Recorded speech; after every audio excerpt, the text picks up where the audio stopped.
la clase.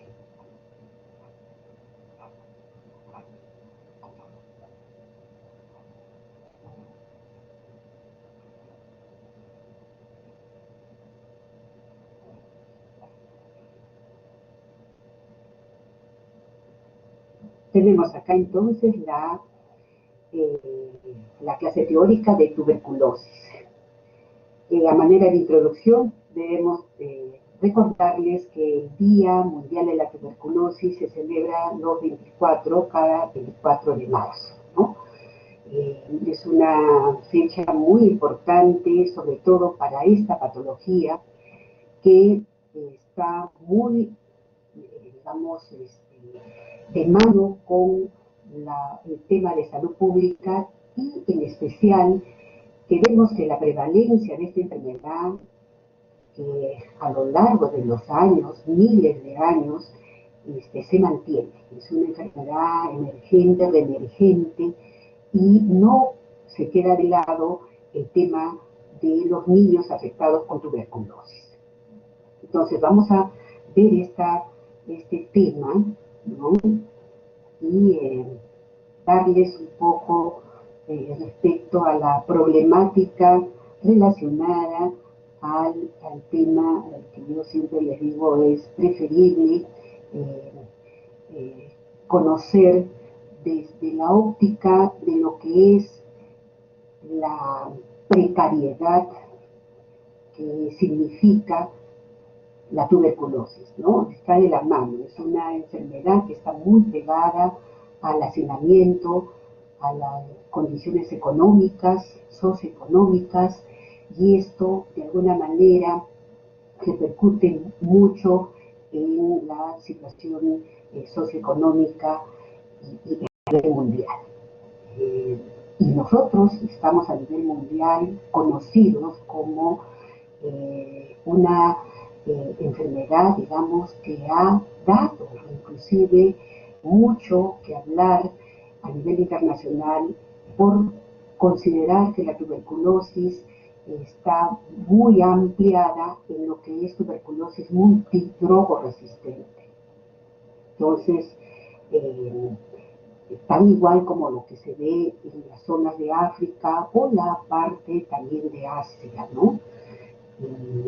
Y no estamos lejos tampoco de los niveles, digamos, de mortalidad de la parte de Latinoamérica.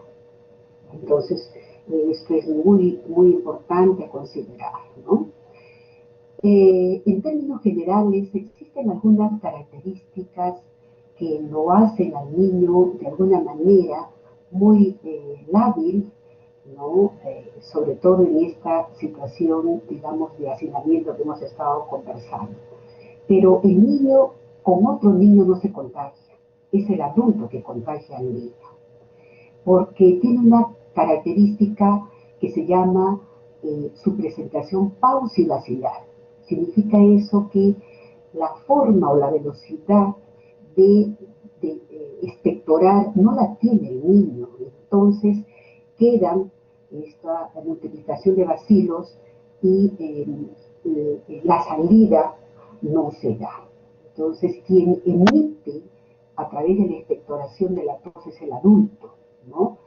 Entonces la transmisión es por lo general de contagio, y de ahí, dependiendo de la condición inmunológica de este pequeñito, de una infección que podría detenerse a través de esta persona que esté en casa, el adulto, ¿no? Y puede estar infectado o hacer la enfermedad de acuerdo a su sistema inmunológico.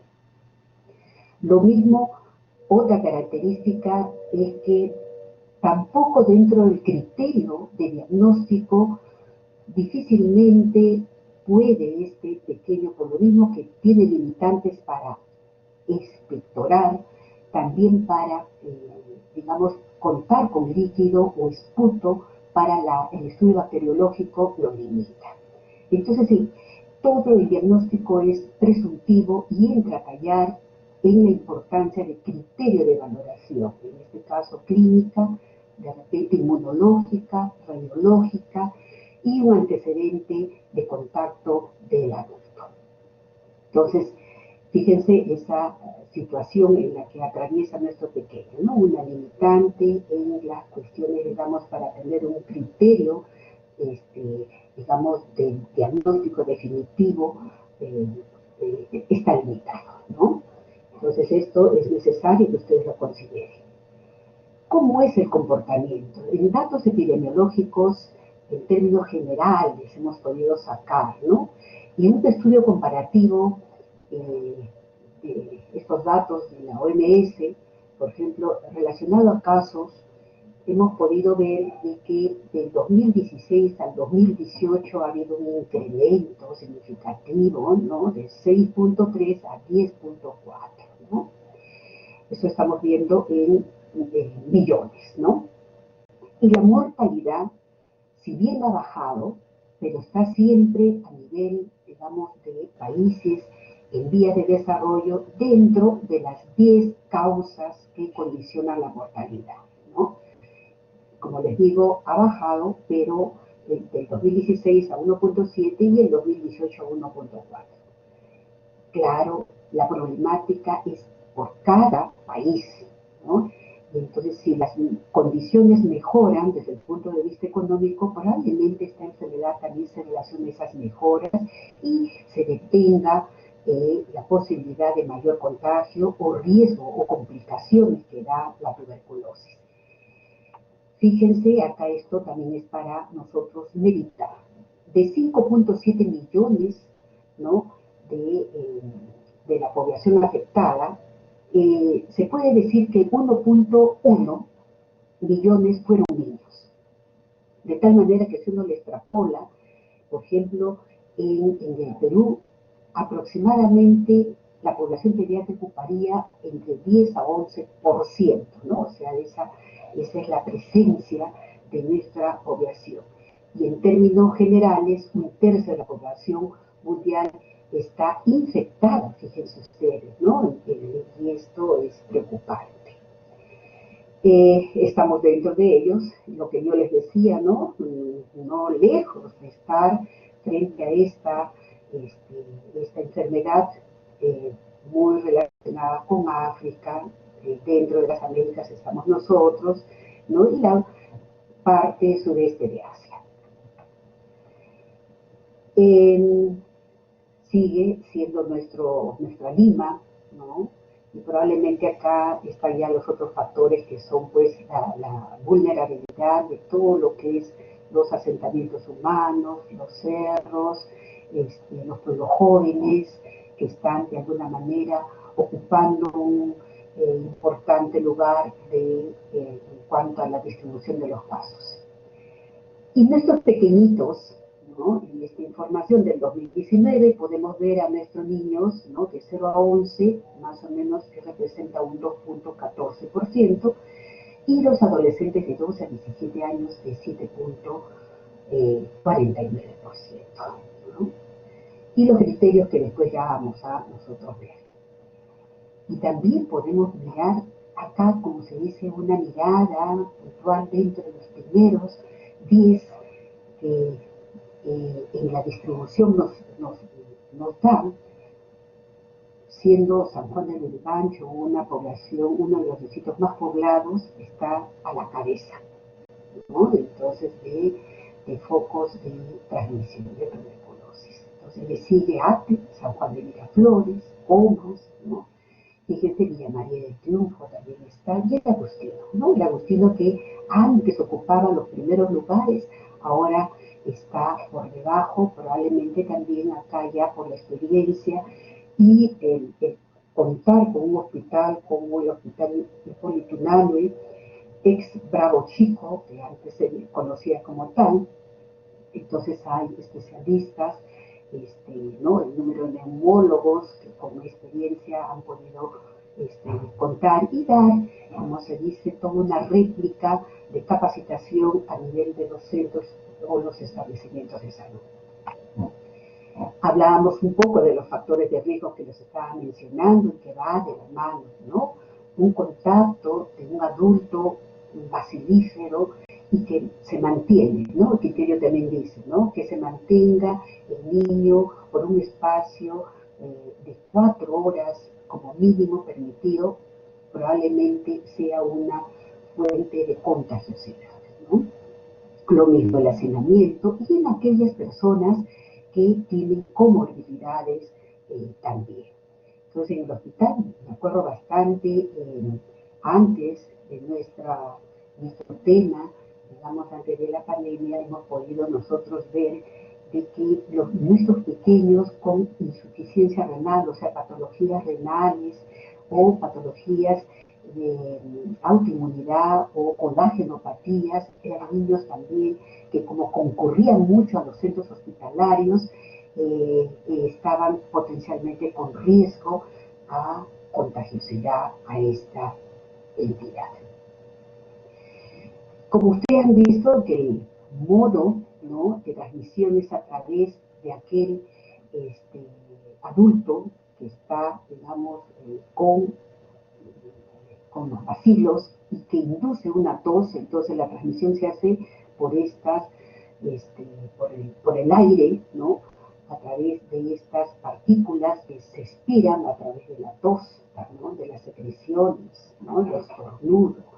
Entonces, si vemos a un niño que potencialmente su mecanismo de defensa es buena, ¿no?, desde el momento que se inicia todo el tracto respiratorio, en buena condición, uno dice, pues bueno, si tiene todo el mecanismo de defensa desde la manifestación, digamos, de la conservación de las vibrisas, de los movimientos, el apoyo de los cornetes también, que cumplen su función de humidificar y calentar las secreciones y a través de esos movimientos de protección hace que cualquier cuerpo extraño se controle.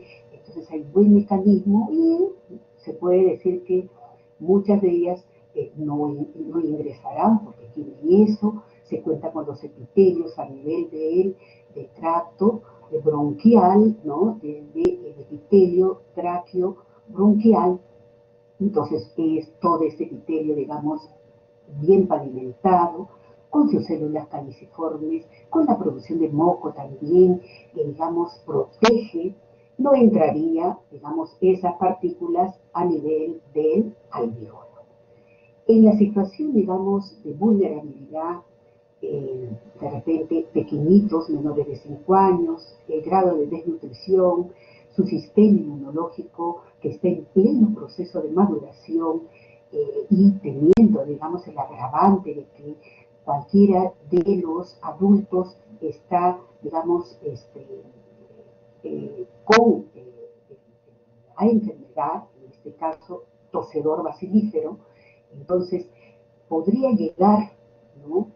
Y si está en buenas condiciones, esto de acá puede de alguna manera pasar, como se dice, todo un proceso que ya ustedes lo conocen cuando ingresa al alveolo, cómo este Mycobacterium se enfrenta a nuestro macrófago alveolar y en esa dura batalla, ¿no? A veces el macrófago se siente un poco, digamos, débil, porque también recuerden ustedes que la pared, ¿no?, celular de este Mycobacterium posee una resistencia muy importante y atraviesa, o sea, ¿no?, vence al macrófago muy fácilmente a través de esta famosa del lipoarabino manano.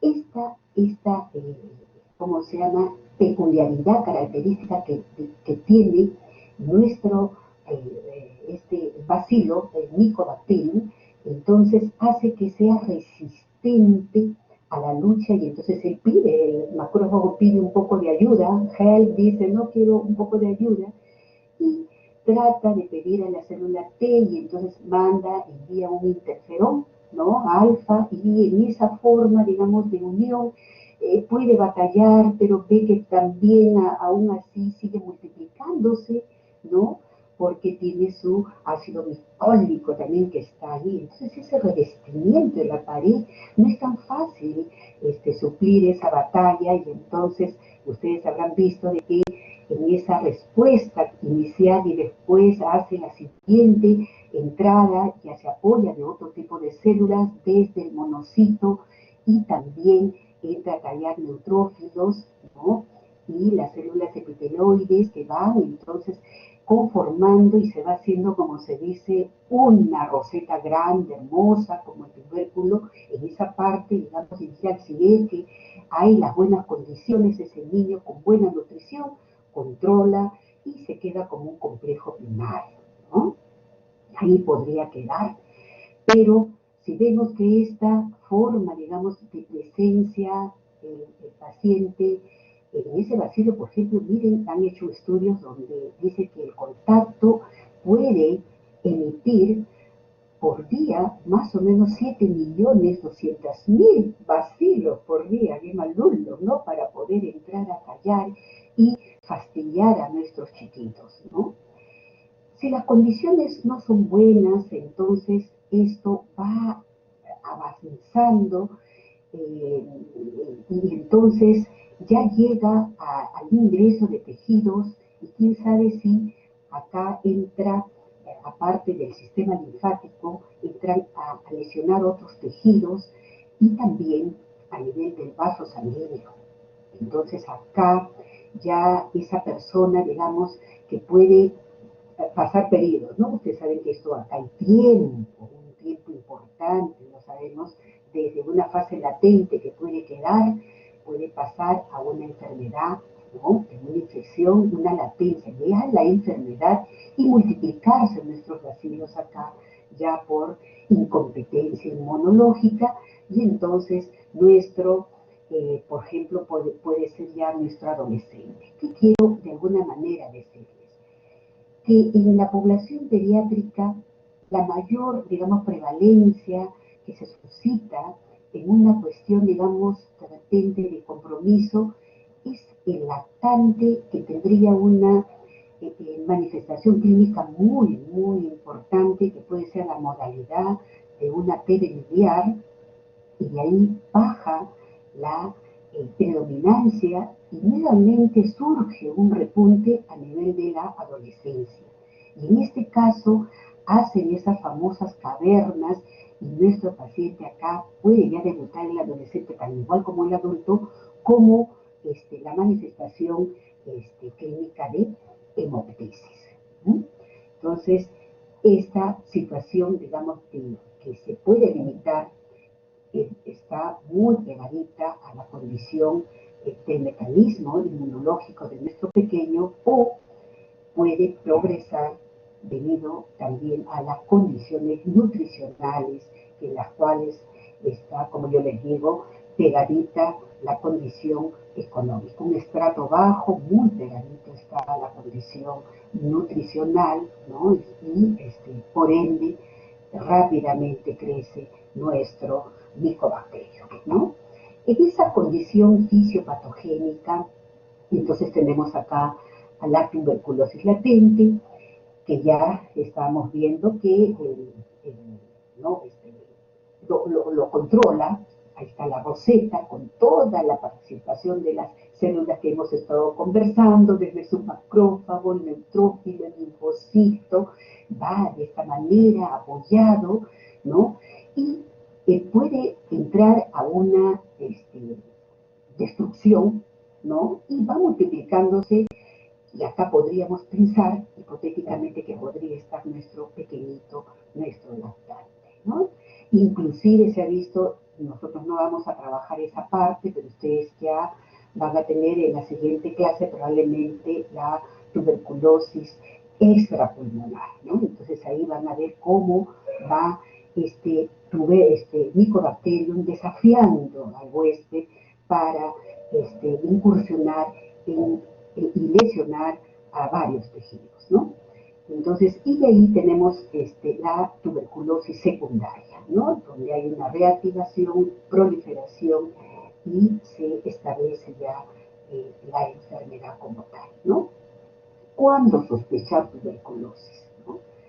Tenemos entonces, uno, la población. O sea, si yo veo una población, digamos, desnutrida, con un daño inmunológico, antecedentes de VIH también, ustedes habrán visto en el adulto sobre todo, que hay el incremento de multidrogoresistencia se ha visto este, ¿no? Vulnerable por el tema de pacientes con VIH, ¿no? Entonces, diarreas, pacientes con diarrea prolongada y otras enfermedades crónicas que lo hacen, digamos, como antecedente. Entonces uno tiene que sospechar viendo ese antecedente, ¿no? Hay un síndrome que lo han colocado dentro de que cuando sospechar de tuberculosis pulmonar es en aquella, digamos, presencia de ese síndrome de impregnación bacilar, así se llama, ¿no? Un síndrome, ¿no? Donde se va multiplicando nuestro Mycobacterium y que el huésped va presentando unas manifestaciones, ¿no? Que no hay buena pérdida de peso, fiebre prolongada. Acá ya las manifestaciones pueden ser dadas porque normalmente el lactante no, ustedes sabrán, como ya ustedes conocen, es más inespecífica, probablemente solamente tenga la pérdida de pecho, hiporexia, ¿no? Diaforesis, pero no como lo que tiene, pues, o sea, la persona como el escolar, el preescolar o el adolescente que ya tiene la edad. Pero ese signo de impregnación vacilar es importante, sobre todo cuando hay fiebre con pérdida de peso, nunca se olviden de eso, ¿no? Entonces, una exposición de tuberculosis activa, o sea, y esto es como sospecha, pero ya yo sé que va a haber la enfermedad es cuando entra a ver y encontrar criterios de diagnóstico, como el hecho de tener un PPD positivo, una radiografía también sugerente, ¿no? De tuberculosis, de varias presentaciones que también en el camino vamos a darles a ustedes a mostrar algunas radiografías, ¿no? A modalidad de atelectasia, neumonía, con o sin derrame, ¿no?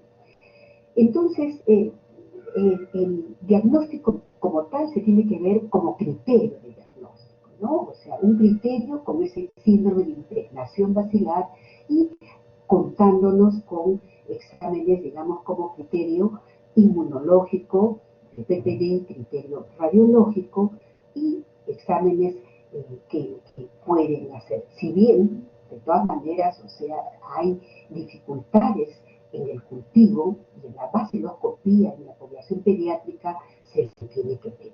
Siempre es bueno hacerlo, ¿no? Sobre todo cuando vemos de que la evolución es muy importante y de repente ya a veces los papás por vergüenza les cuento que mienten o ocultan la información del antecedente, que a veces estos niños vienen a una modalidad de un cuadro con fiebre, o sea, aparatoso, sabemos y lo manejamos como una neumonía y el paciente no mejora.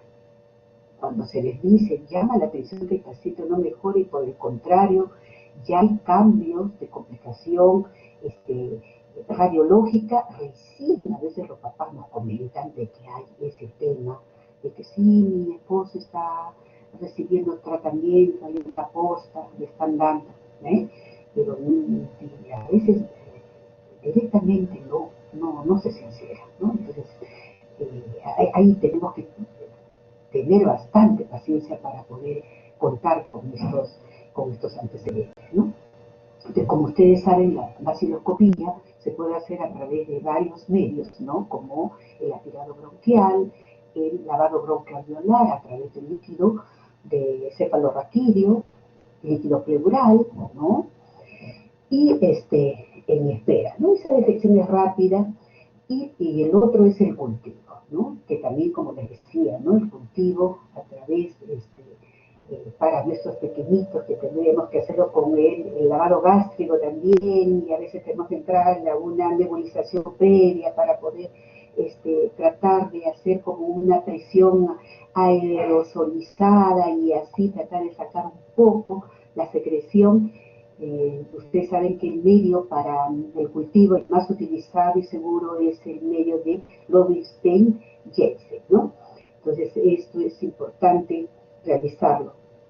Y la anatomía patológica, probablemente la patología sí, cuando son extrapulmonares son más fáciles también de hacerlo que el mismo hecho de tener solo la tuberculosis pulmonar.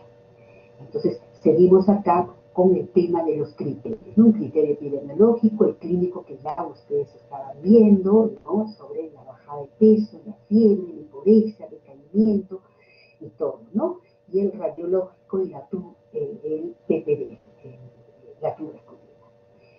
En la parte, digamos, de la data clínica que es necesario, siempre es bueno recordar que en la exposición simplemente es aquel que tiene contacto con un bacilífero, pero todo sale negativo, ¿no? Y en la infección tuberculosa latente tenemos acá, sí, un PPD, entonces tenemos que estar mirando qué pasa con ese pequeñito que tiene un PPD, y ahí sin radiografía todo después se hace normal, ¿no? O sea, todo es negativo.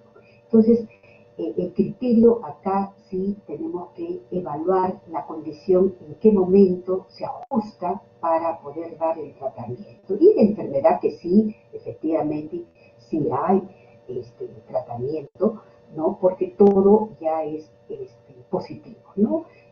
Una manifestación clínica muy compatible de PPD positivo y un aspecto radiológico también de sospecha importante. La prueba, digamos, de interferón, esta se debe hacer, es una prueba muy cara, lógicamente, solamente se haría cuando hay dudas en el PPD. Si no, no es recomendable, ¿no?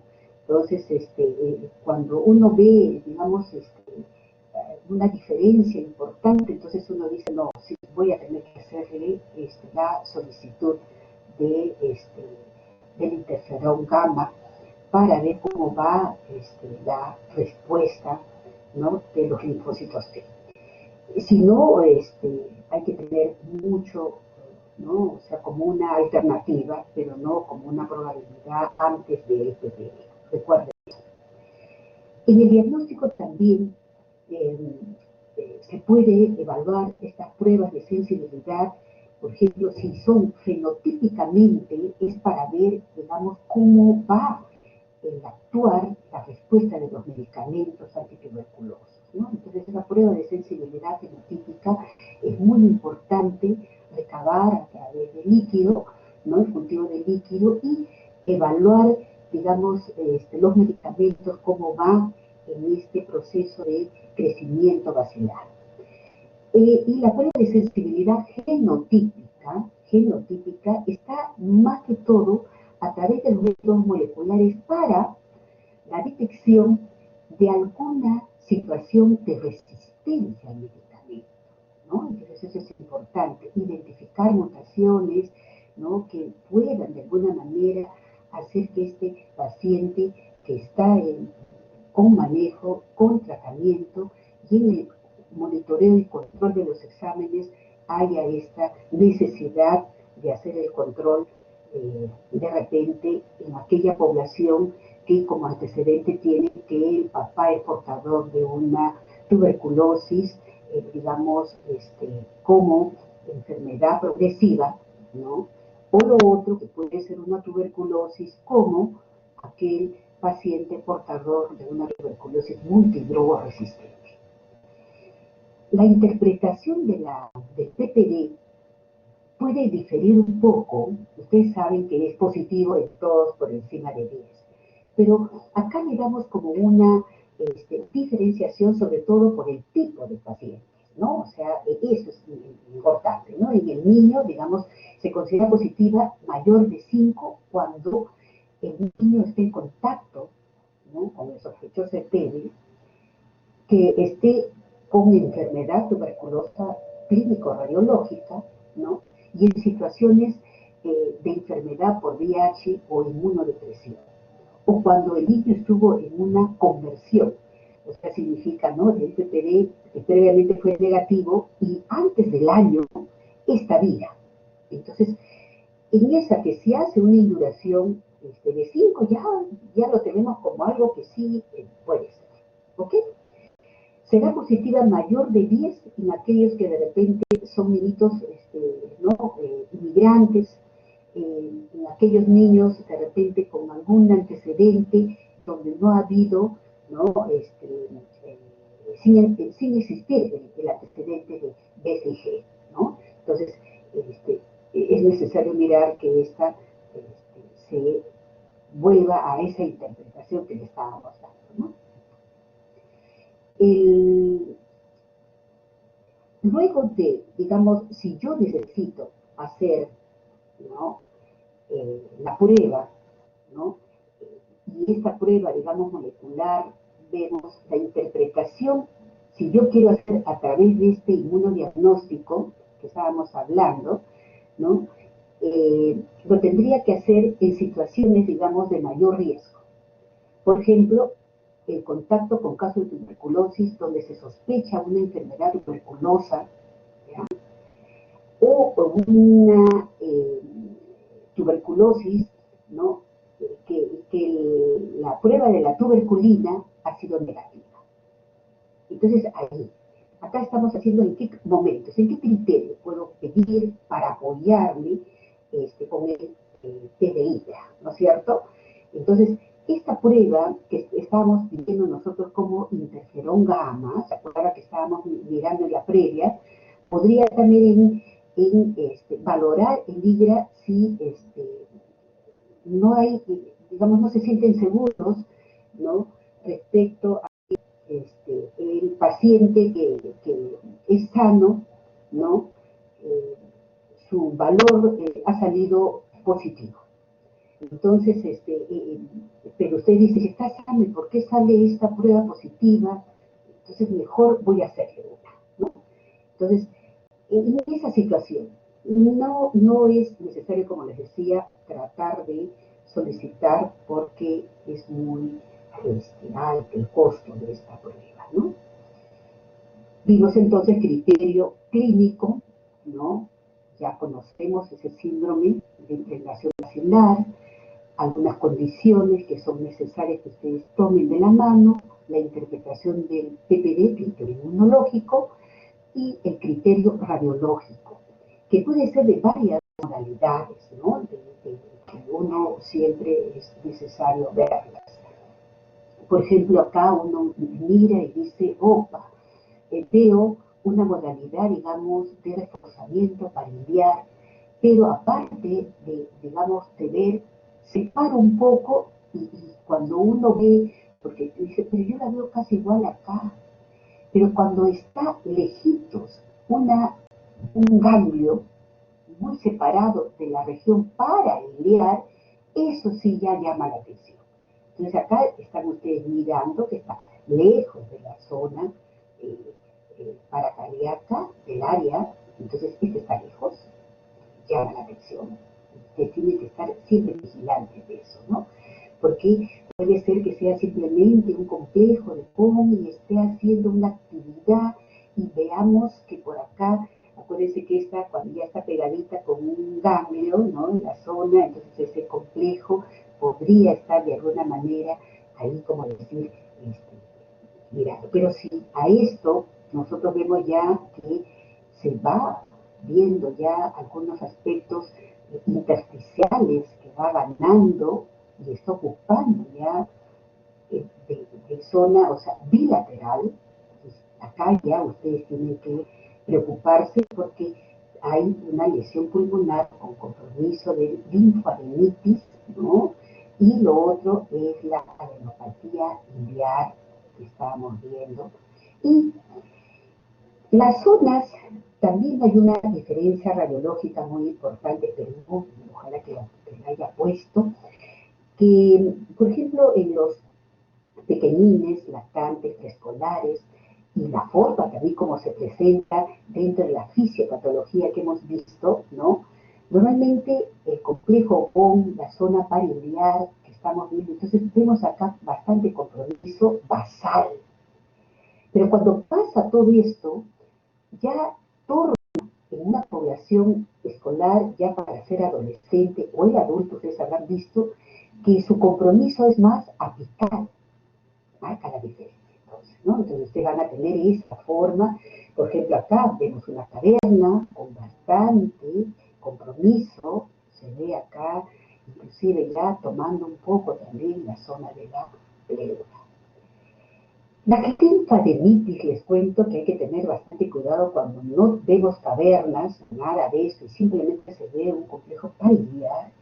También tenemos que hacer un diagnóstico diferencial, porque nos vimos con la sorpresa de que esta zona, a veces uno la mira así, y era de un paciente que estaba en tratamiento, de un chico con leucemia. ¿Se dan cuenta? Entonces, no necesariamente, ¿no? Uno ve el tema y dice, no, compromiso familiar. Compromiso familiar también lo tiene, ¿no? Las cadenas de linfadenitis importante, ¿no? El compromiso, paciente con linfoma, paciente con leucemia. Entonces, es necesario también tener mucho cuidado en la sospecha, ¿no? Sobre todo en estos adolescentes, ¿no? Que está muy bien relacionado, porque también es importante la sospecha en aquel niño que está bajando de peso, es hipodéxico, y de repente por ahí la hemoglobina está baja, y bueno, la serie leucocitaria podría estar mucho más incrementada en un patrón leucemoide, como en aquel paciente que tiene un síndrome mieloproliferativo, ¿no? Acá está la otra que yo pensé que me había puesto, ¿no? Que es voy a mirarla ahora, estamos viendo bien en la hora. Entonces, acá sí tenemos una infiltración, ¿no? Acá hay compromiso parenquimal, bilateral, ¿no? Ustedes han visto que el compromiso de estos niños hace un compromiso bronconeumónico, ¿no? Y a la vez esos moteados grandes que ustedes están viendo acá, si la basal esta, pero está bilateral, y acá inclusive se ve como un pequeño derrame, ¿no? Una de las indicaciones también para cuando uno quiere, digamos, ver la sospecha de una tuberculosis miliar, nunca dejar de solicitar una placa lateral, ¿no? Esta no la tengo, pero sí en esta, más bien donde sí se ve que hay un compromiso, ¿no? Familiar importante, ¿no? Y acá, si están viendo acá el patrón miliar, miren la cantidad de ganglios que se va manejando en esta zona, ¿no? Y acá se ve un compromiso segmentario, ¿no? En la población, chicos de lactantes o preescolares, escolares menores, su debut puede ser simplemente como una bronconeumonía o como una neumonía en los más grandecitos, lobar o segmentaria. Entonces, acá entra a tallar el hecho de solicitar el apoyo, ¿no?, de las otras pruebas, como se dice, las pruebas inmunológicas. Entonces, a fin de recordar, esta tablita les dejo siempre por el hecho de que los criterios son necesarios para que cuando uno interpreta un caso en sus futuras presencia como médicos en los establecimientos, decimos que cumple los criterios de tuberculosis infantil probable, ¿no? Si cumplimos con los siguientes criterios, como el primero, que tenga tos, fiebre, pérdida de peso, que haya una exposición que hemos visto, ¿no?, con algún bacilífero adulto, con infección activa, o PPD positivo, una radiografía que puede ser compatible, ¿no? Y algunos exámenes de apoyo que podría ser el que estábamos pidiendo del interpretador. TBC infantil confirmada, fíjense, probable es porque todo lo hemos pedido, hay sospecha, podemos dar tratamiento, pero la confirmada, como siempre les comento, tiene que ser por el estudio, si es que hay una pieza anatómica, o por el estudio bacteriológico o el cultivo, ¿no? Entonces, ese es el que nos va a dar, sumado a esto, la presencia, digamos, de esto. Pero ustedes habrán visto que importa mucho, bastante, digamos, o sea, el inicio con una S. Se puede iniciar el tratamiento en pacientes pediátricos, simplemente en esa situación en la cual estamos mirando de repente un viraje, o la radiografía, o la pobre evolución de un episodio de neumonía y el paciente sigue comprometido, o el lactante que ya entra a un estado de sopor, de repente una meningoencefalitis tuberculosa. Entonces, ¿cómo nos apoyamos también en este sentido de que el niño ha bajado realmente proporcional a los años, el hecho de tener una tuberculosis meningia a través del calendario de inmunización con la BCG? Entonces nos ayuda, ¿eh? Nos limita esa multiplicación y diseminación hematógena por temas de TB, ¿cómo se llama? Tuberculosis meningia sobre todo, ¿no? Entonces es necesario entonces contar con eso. El requisito es que al momento, antes del alta, se debe vacunar, sobre todo en aquellos pequeñitos que tengan, digamos, mayores de este peso, ¿no? De 2 kilitos. Y entonces es necesario, cumple un efecto protector la BCG, y es necesario que ustedes siempre consideren esto dentro, sobre todo sabiendo que nosotros somos un país eminentemente con alta prevalencia de tuberculosis, ¿no? Entonces, el manejo de la tuberculosis, chicos, de acá les invito, porque todo no se puede colocar, pero sí decirles que ustedes pueden aperturar el portal del MINSA, ¿no? Porque ellos tienen la norma técnica de atención, digamos, de la tuberculosis, y es necesario que ustedes siempre anden, como yo les digo, así como su ABC, ¿no? ABC, sobre todo, porque si van a hacer atención primaria de la salud, como una rotación para el ciclo del internado, pienso yo que lo primero que tienen que hacer, mis queridos alumnos, es al dirigirse al centro, al establecimiento, y no sabemos a qué, ahora que han visto los distritos que tienen mayor riesgo potencial de tuberculosis, deben ustedes tomar su desayuno como que fuesen, tomar desayuno como rey, almorzar como se dice, como príncipe, y cenar como mendigo. Pero yo creo que ustedes en el ciclo del internado tienen que ser rey, rey, rey. Pero como no saben al mediodía a qué hora van a almorzar, tomen un buen desayuno, mis queridos alumnos, porque es la única forma. Los que han rotado, me acuerdo en el hospital Almenara, en algún momento del número de estos, siempre había uno, aunque sea, que se infectó de tuberculosis, se infectó. Que ellos hicieron, o sea, el margen, o sea, un PPD negativo, todo papa, ¿no? Y por ahí sí salió positivo, pero menos de dice, hemos tenido contacto, en algún momento habrá tenido, pero está bien. Placa normal, radiografía de tórax normal. Y después de hacer el control, estaban, ¿cómo se llama? Con la infección. Y otros en el inicio de la enfermedad, ¿no? Entonces hay que tener cuidado. Y lo primero que tienen que hacer es tomar bien su desayuno. Eso es lo primero que tienen que hacer. Y después ya no importa, pasa lo que, pero ustedes están bien alimentados. Eso es necesario, ¿no? ¿Cuál es el objetivo del manejo de la tuberculosis? Reducir el tiempo de contagio, que eso es muy importante, ¿no? Y lo otro, prevenir las complicaciones. Y tratar en lo posible de este manejo de tuberculosis pulmonar, tratar de reducir el tiempo, cumplir con toda la terapia para evitar que esa población vaya a multidrogo-resistencia. Eso es necesario, mis queridos alumnos, porque los medicamentos antituberculosos, que realmente, o sea, cada uno, porque a veces uno dice, ¿por qué tengo que darlo tanto? O sea, ¿por qué tengo que dar 4 de estos medicamentos?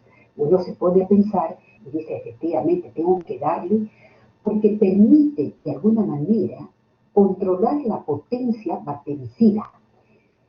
que tiene, o sea, acuérdense que la isoniazida, la rifampicina, que son bactericidas tan importantes, entran a tallar en esa potencia bactericida y, sobre todo, en otros, como la piracinamida, buscar la actividad esterilizante.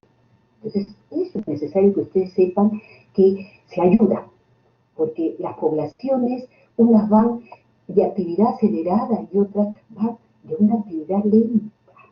En el camino, sus poblaciones son lentas y van avanzando, pero entonces esas 4 drogas se ayudan para justamente evitar recaídas, todo, al finalizar el tratamiento, porque dentro de esa bactericida, dentro de la actividad esterilizante, la prevención, ¿no?, de la selección de esos bacilos resistentes que quisieran en algún momento seguir tallando, ustedes van a, o sea, se suman los medicamentos para controlar y prevenir las complicaciones.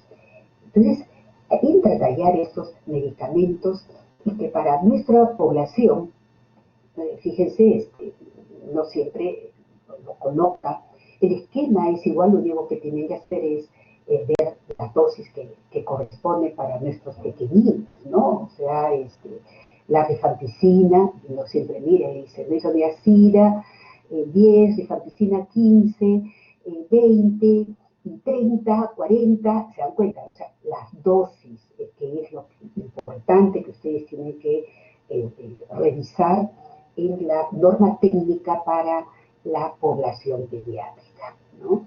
Entonces, lo mismo es la duración del tratamiento como el adulto, cuando es el esquema para la primera, o sea, como se dice, para esta población, este, para tratar los 2 primeros meses, que debe ser con las 4 drogas, ¿no? Y la subsiguiente, que son los 4 meses, que entran a tallar la rifampicina con la isoniazida, ¿no? 2 veces por semana, y las otras que ustedes saben que se debe dar todos los días, de lunes a sábado, ¿no? Entonces eso es importante para que ustedes vayan evaluando, ¿no? Se dice que tanto, dice, adultos como niños, la dosis siempre tiene que estar ajuste con la posología. Por ejemplo, en el adulto yo sé que inclusive ya en muchos sitios dan la medicación que han sumado, pues, ¿no? Suman en una sola tableta, ya las están dando, o sea, cuánto ha mejorado, pero en el niño todavía hay que darle dosificado y distribuido en cada una de ellas, ¿no? Pero en el adulto ya ustedes conocen, han analizado que ya cada cápsula contiene tanta cantidad de medicación por grupo, ¿no? Por cápsula. Entonces, en esa totalidad, digamos, distribuida, se dice que 50 dosis estamos dando en el esquema de la primera fase, que a veces se llama fase esterilizante, fase de iniciación y la otra fase de continuidad, ¿no? Entonces, que acá es lo que yo les decía, ¿no? Que es importante la actividad esterilizante de los no sabe controlar, y eso lo hace de todas maneras muy rico el isoniazida y la rifampicina. La forma de controlar a través de esas estrategias que hay dado a nivel mundial, el Organismo Mundial de la Salud, es esto, ¿no? El famoso DOX, que también ustedes ya conocen, que es un tratamiento, como se dice, oral supervisado. Esa dosis, o sea, va al establecimiento, le da el tratamiento, ojo, y hacen el check, ¿no? Eso es importante que ustedes lo tengan a considerar como una excelente estrategia. Y eso también se hace con la población, ¿no? Las mamás, ustedes saben que el programa es gratis, pero lo que sí tienen que hacer es que la familia, ¿no? Pues acá, o sea, el niño no va solo, tiene que ir siempre con la mamá, entonces tiene que tener y el cumplimiento de la cartilla y el check que tiene que hacer diario el personal calificado, ¿no? En la supervisión y la observación, como se dice, directa de esto. Hay algunas definiciones que es necesario que ustedes siempre tengan, tal igual, por eso les decía, les invito para que ustedes vean la norma, que es necesario, que siempre lo tengan consigo, ¿no? Caso nuevo, paciente con diagnóstico de tuberculosis que nunca ha recibido tratamiento antituberculoso o que lo ha recibido por menos de 30 días consecutivos o 25 dosis continuas. Caso nuevo. Y marca la diferencia el caso antes tratado cuando se le dice si esta es recaída, si es abandono recuperado o fracaso. Por ejemplo, en ese caso antes tratado y que ya hay una sospecha de fracaso, es aquel paciente que ingresa a un nuevo tratamiento luego de haber sido declarado como fracaso terapéutico en un esquema. Probablemente esto más esté relacionado en aquellos pacientes que incumplen, porque a veces la mamá, el joven, o sea, el adolescente dice, mamá, déjame, yo voy a ir, déjame que yo voy a ir. Y a veces por ahí se queda en el camino, ¿no? Y este tema de datos, digamos, de caso antes tratado, por lo general se da más en la población adulta, ¿no? Los efectos adversos se ven tan igual como en el adulto. Entonces, eso es así, casi la mayoría siempre producen hepatitis, ¿no es cierto? La mayoría por lo general. Por ejemplo, en la isoniazida, se dice de que si bien produce la neuropatía periférica, a veces en varios sitios se recomienda dar asociado, ¿no?, la vitamina B6, ¿no? Y, por ejemplo, acá, los casos de la rifampicina, por lo general, baja.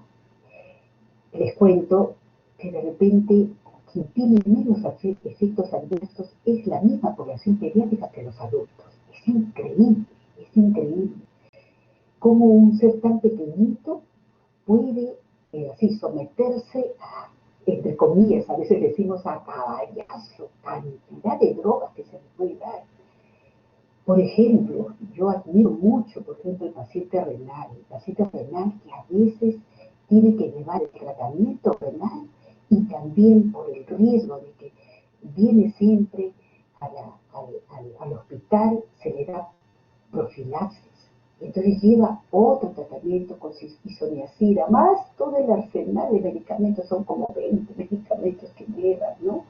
Desde el calcitriol, porque tiene que ver esas sustancias quelantes, es decir, es un listado tan grande, no sabe cómo admiro a nuestra población pediátrica porque reciben cantidad y menos efectos adversos. Es increíble, ¿no?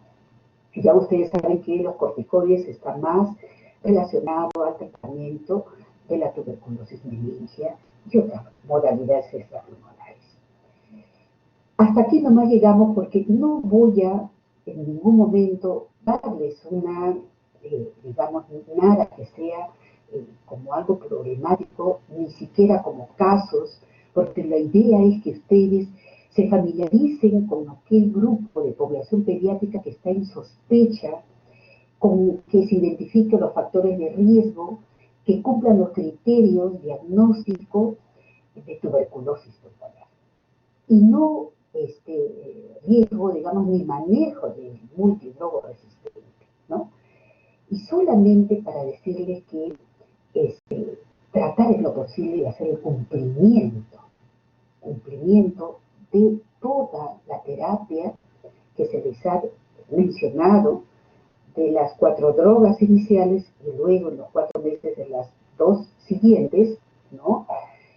Y con eso creo que tratamos en lo posible y sobre todo darles a los padres, ¿no?, el compromiso del ejercicio del cumplimiento de su medicación para evitar, digamos, fracasos y que el niño entre también a ese grupo vulnerable de sospecha de multidrogo-resistencia, ¿no?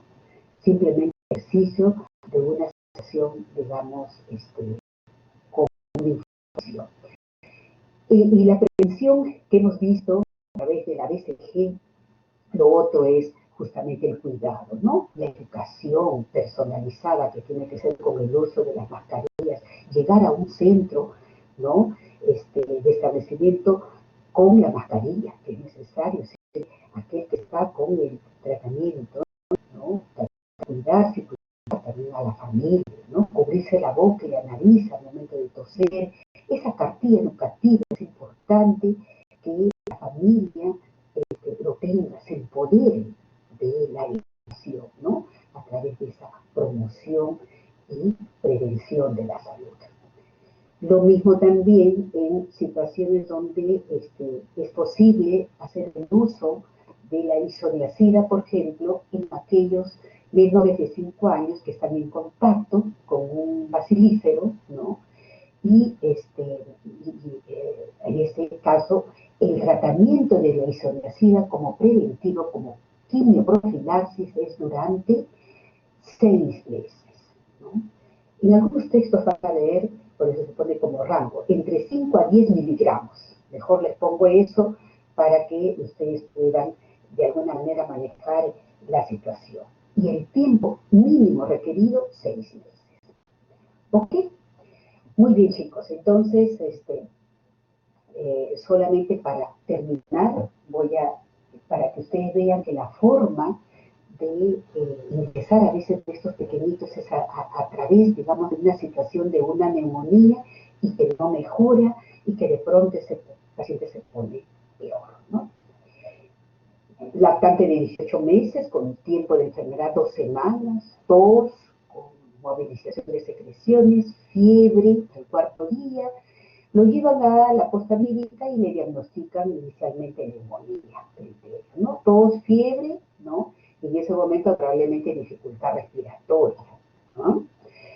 Le dan el tratamiento y ustedes saben que cualquier neumonía bacteriana, la respuesta terapéutica es con un máximo de 72 horas. Pero ven que el paciente no mejora. Por el contrario, ya hay mala tolerancia y el paciente nuevamente regresa con dificultad respiratoria, ¿no? Y ahí recién el papá comienza a decir, pero ¿por qué no ha mejorado y se ha puesto peor si le hemos dado la medicina y todo? Bueno, estaba recibiendo tratamiento, estoy recibiendo tratamiento. ¿Okay? Entonces llega el paciente así, en esa situación. Entonces, esa forma de presentación a veces es, como nosotros decimos, ¿no?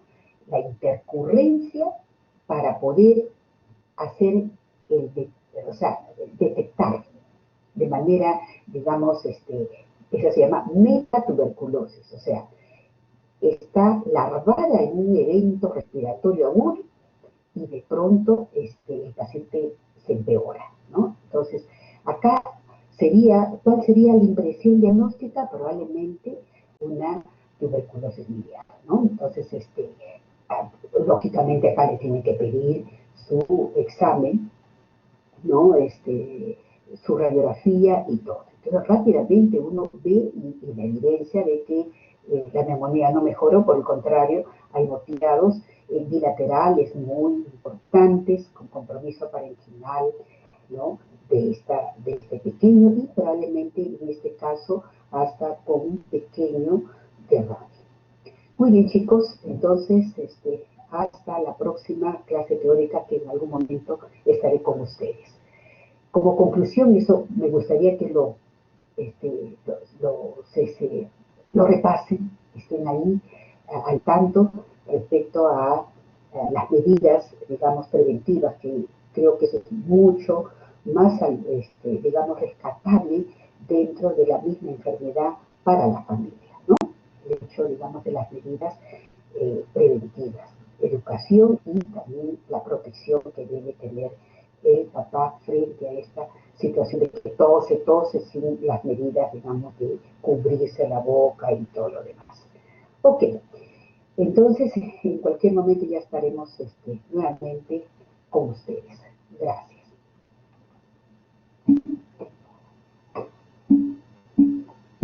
Muchas gracias, doctora. Gracias a ustedes, chicos. Muchas gracias, doctora. Hasta luego.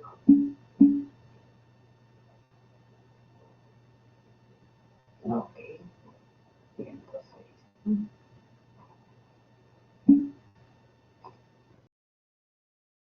Hasta luego, doctora, gracias.